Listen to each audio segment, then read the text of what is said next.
Mesdames, Mesdemoiselles et Messieurs, c'est un plaisir pour moi de vous convier à suivre quotidiennement cette chaîne dénommée L'œil des enseignants. C'est une chaîne qui valorise l'enseignement dans notre pays, la République démocratique du Congo. Quand on parle de l'enseignement, on voit directement l'enseignant ainsi que l'apprenant qui est l'élève et l'étudiant.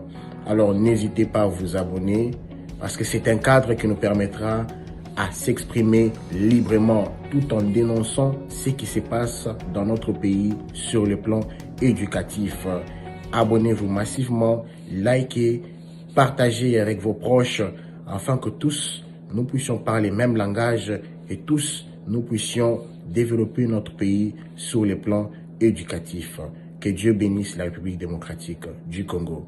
Hier, le Saint-Père a lancé un grand message au peuple congolais de ne pas désespérer, de ne pas perdre l'espoir. Comment vous relayez ce message? Vous savez, la journée d'aujourd'hui, pour nous, c'est considéré comme la journée consacrée au Saint-Père. C'est une journée de communion avec lui et pour montrer toute la sollicitude qu'il a pour le Congo après le report de la visite apostolique qu'il aurait dû faire à partir d'hier. Et aujourd'hui, on aurait dû être avec lui. Le Saint-Père a voulu lancer ce message de réconfort, d'encouragement au peuple congolais et au peuple du Soudan du Sud. Non seulement il nous a envoyé un message, mais il nous a envoyé son secrétaire d'État, celui qui est son bras droit. Il est le numéro 2 du Saint-Siège. Après le pape, c'est lui. Et il a bien voulu nous l'envoyer. Nous sommes plutôt très réconfortés que le pape nous porte autant dans son cœur et dans ses prières. Le message qu'il a donné hier, pour nous, ça va tout droit au cœur. Et c'est dire combien nous comptons, combien le peuple congolais, combien la République démocratique du Congo compte pour les successeurs de Pierre. Nous ne pouvons que le remercier pour cette sollicitude, cette marque d'attention pour nous. Et comme nous le dirons aujourd'hui, tout ce que nous pouvons faire, c'est de continuer aussi à prier pour lui. D'abord pour son ministère, mais ensuite pour sa santé, parce qu'il est aussi un être humain avec cet espoir. Et nous en sommes convaincus pour qu'il puisse revenir le plus tôt possible pour nous visiter comme c'était programmé. Je suis très heureux d'entendre ce message qu'il a lancé hier et d'accueillir dans notre pays et dans notre archidiocèse son envoyé.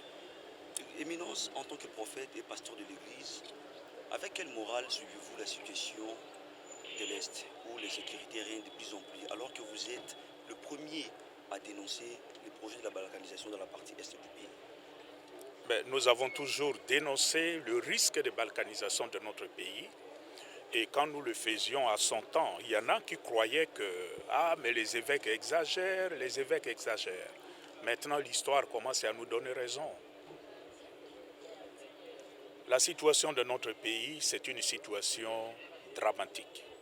D'abord, sur le plan économique, l'ensemble du peuple congolais souffre.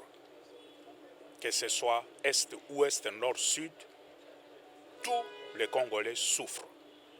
Et ils souffrent dans un pays qui est garni de toutes sortes de richesses, ce qui est incompréhensible. Mais en plus de cette misère économique, il y a toute la souffrance physique qui est imposée à certains de nos frères, surtout à l'Est. Et j'en parlerai aujourd'hui. C'est insupportable.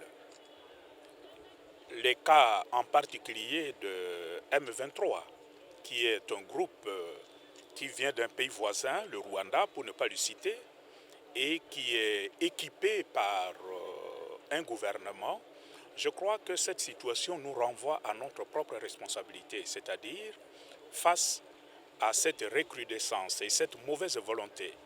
On dirait qu'il y a un groupe de gens de par le monde qui veulent que le pays, le Congo, reste dans cet état de malheur, parce que ça leur profite.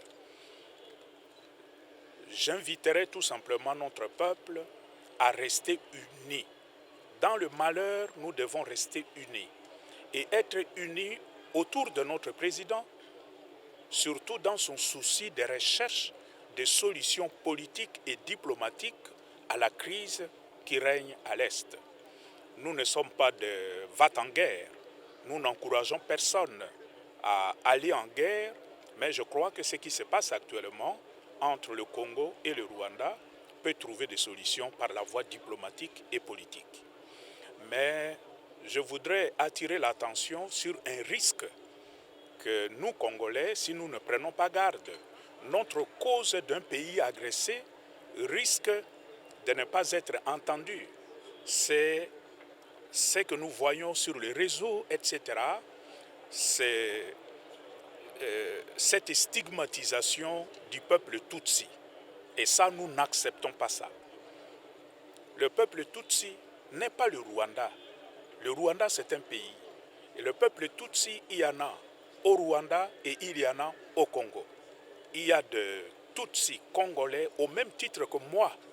Je ne peux pas contester leur nationalité congolaise. Alors, nous devons éviter de tomber dans l'amalgame entre un pays qui nous agresse et le peuple Tutsi. Parce que là, notre cause risque de ne pas être entendue. Ça, c'est très dangereux.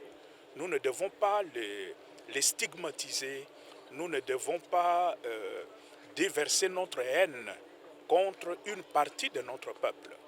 Là, je crois, c'est une invitation que je lance à notre peuple de rester prudent, ne pas tomber dans la provocation.